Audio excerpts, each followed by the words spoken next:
Diet বাড়াও পুরি আজ নিয়ে হাজির নতুন এক রান্নার ঝুড়ির আজকের রেসিপি ঠান্ডা ঠান্ডা মিল্কশেক। বলুন তো এটা কী দিয়ে তৈরি করেছি?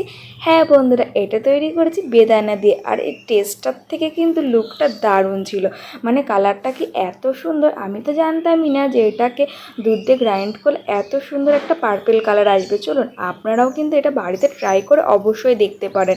তো প্রথমে একটা মিক্সার জারে আমি দিয়ে দিলাম বেদানা, চিনি, দুধ ও বরফের টুকরো। তারপরে ভালো করে ব্লেন্ড করে নিয়ে এখন কিন্তু আমি একটু ছেঁকে নেব, না হলে না এর দানাগুলো থেকে থাকবে, পুরো মিহি কিন্তু হবে না। তো ছেঁকে নিলে কিন্তু স্মুদিটা দারুণ লাগবে। এরপরে আরেকটু টেস্ট আনার জন্য আমি 1 চিমটি বিট লবণ দিয়ে দিলাম। এটা কিন্তু আপনারা স্কিপ করতেই পারেন, কিন্তু এর থেকে কিন্তু টেস্টটাও স্কিপ হয়ে যাবে, এর জন্য এটা কিন্তু দিতেই হবে। তারপরে আমি সুন্দর করে গ্লাসটা গার্নিশিং করে নিলাম। আর আজকের রেসিপিটা কিন্তু পুরোপুরি রেডি। আমার কাছে তো টেস্ট করে জাস্ট মারাত্মক লেগেছে। যেহেতু এটা আমি ফার্স্ট টেস্ট করছি, তার জন্য কিন্তু আমার কাছে খুবই ভালো লেগেছে। তাছাড়াও এটা যেহেতু আমি প্রথম তৈরি করলাম, সেই অনুযায়ী কিন্তু আমার বাড়ির সবার কিন্তু আরও বেশি ভালো লেগেছে। তাহলে এরকম গরমের দিনে ঠান্ডা ঠান্ডা মিল্কশেক বাড়িতে তৈরি করে আপনারা কিন্তু ট্রাই করতেই পারেন। আর আপনারা ট্রাই করে থাকলে আমাকে কিন্তু কমেন্ট করে জানাতে একদমই ভুলবেন না। আজকের ভিডিওটা এখানেই শেষ করছি বন্ধুরা, টাটা।